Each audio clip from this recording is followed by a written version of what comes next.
Assalamualaikum class, I hope you all are good.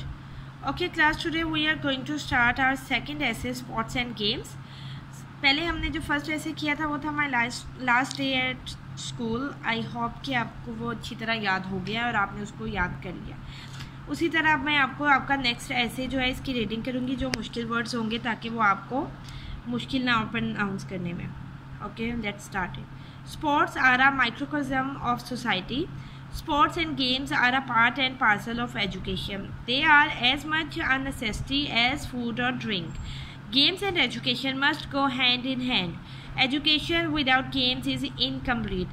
Microcosm जो है वो आलम खुर्द या खुर्द नकल, यानी कि आलम ये इंसान को भी कहते हैं जो कि सगीर है, कमतर है, या ये निकाल के जैसे इंसान हम सोसाइटी का हिस्सा है, उसी तरह जो खेल है वो भी हमारे माशरे का एक हिस्सा ही है. Okay, a sound mind resides in a sound body. Games are played by groups of players or teams such as football, hockey, cricket, etc. Sports are played by players in their individual capacity such as races, jumps, athletics, etc. खेलों को कहा गया कि जैसे हमारे लिए तालीम हासिल करना, इल्म हासिल करना ज़रूरी है, खाना पीना ज़रूरी है, उसी तरह खेल भी हमारे तालीम के साथ साथ ही चलती है. तालीम हमारी जो है वो खेलों के बगैर नामुकम्मल है. और कहा गया कि जैसे कि कुछ जो खेल होते हैं वो ग्रुप्स की शक्ल में, जो खिलाड़ी हैं वो ग्रुप्स की शक्ल में टीम बना के खेलते हैं, जैसे कि फुटबॉल, हॉकी, क्रिकेट होता है. और कुछ खेल जो होते हैं वो इनफरादी हैसियत के तौर पे खेले जाते हैं, जैसे कि races, jumps and athletics. Games and sports are a very cheap source of recreation. जो खेल होते हैं वो क्या होते हैं, बहुत ही सस्ता ज़रिया होते हैं तफरीह का. Recreation is an important requirement of human life. No person can afford to remain busy from dawn to dusk in earning money like a machine. All work and no play makes Jack a dull boy is admitted on all hands. Constant poring over books is hard and weary. What a great joy it is to be playing, running and jumping.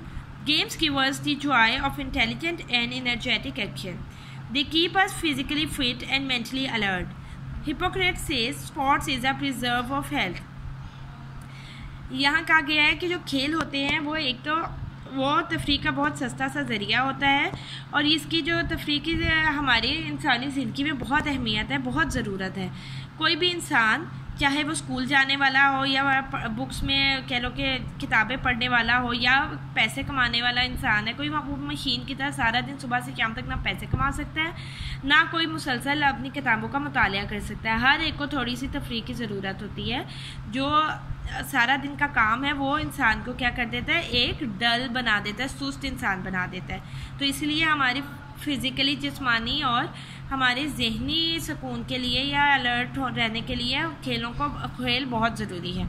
Sport is preserve of health, यानी कि जो खेल है वो सेहत को हिफाजत करते हैं. Physical fitness is a moral duty. Health is wealth. Someone has rightly said the first wealth is health. जो हमारी जिस्मानी फिटनेस है ना वो बहुत ज़रूरी है कि जो सेहत है वही हमारी दौलत है. कहते हैं किसी ने क्या खूब कहा है कि जो हमारी पहली दौलत है वो हमारी सेहत है. हम हेल्दी होंगे तभी तो हम अपना कोई भी काम जो है वो पूरे तरीके से कर सकेंगे. Playing games keeps our body energetic, youthful, active and alert. Games regulate all the system of our body. They keep the circulation of blood in the perfect condition by burning extra fats. Our lungs absorb more air and in this way their working becomes better. Our digestive system remains ideally fit. Our muscles become strong. All these things are the basic requirement of good health. यहाँ वो कह रहे हैं कि जो खेल है वो इंसान के जिस्म को क्या कहते हैं, तवाना रखता है, जवान रखता है, एक्टिव, और हर वक्त वो होशियार और अलर्ट नज़र आता है. जो खेल है वो इंसान की जिस्म पे भी बहुत अच्छा असर डालते हैं, यानी कि वो आप अपने जो अगर मोटापा होता है तो आप जब खेल कूद करते हो तो आपके जो एक्स्ट्रा फैट्स होते हैं वो आपके ख़त्म होने लग जाते हैं. आपका जो फेफड़े हैं वो ज़्यादा जो हवा है उसको जज़ब करते हैं और आप जो है अच्छे तरीके से काम करना शुरू हो जाते हैं. आपका डाइजेस्टिव सिस्टम जो है वो बेहतर हो जाता है. आपके जो मसल्स है, आपके पट्टे होते हैं वो मजबूत हो जाते हैं. यानी कि हमारी सेहत के लिए जो जो ज़रूरी होता है ना वो खेल से वो बेहतर हो जाता है.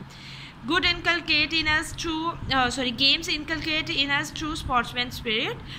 They inspire in us the habit of discipline, the spirit of concerted action and mutual give and take, team spirit, and disinterested pride in healthy rivalry. जो खेल होता है ना वो हमें और क्या चीज़ का पैदा करता है, वो हमें नज़्म ज़ब्त पैदा करता है। नज़्म ज़ब्त जो होता है हम की आदत हमें बहाल करा देता है, हमें आपस में मिलके काम करने की स्पिरिट को, बाहमी गिव एंड टेक होता है कि यानी कि लेना और देना जो है मिलके आपको हार और इधर गिव एंड टेक क्या आएगा, हार और जीत आएगी। कि अगर आप किसी का मुकाबला कर रहे हो तो आप बेगर्ज होके कर रही हो। They foster in us qualities of self-reliance, honesty, brotherhood, presence of mind, and coolness of temper. Games teach us the golden lesson of cooperation and sacrifice. We learn tolerance through games. A person who lacks tolerance is a brute. Someone has rightly said, sports and games widen the mental horizon of players and make them true followers of the rule of law.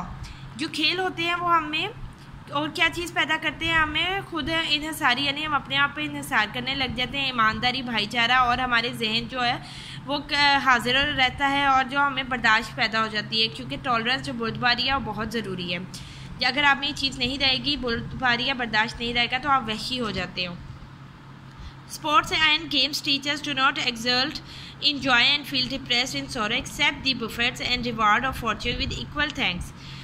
कहा गया है कि जो आप अगर हार या जीत आपकी हो जाए तो आप हार को भी अपने वैसे ही खुशी से एक्सेप्ट करो, उसको मानो जैसे कि आप अपनी खुशी को मानते हो, लेकिन खुशी में भी इतने पागल ना हो जाओ कि दूसरे को देख ना सको।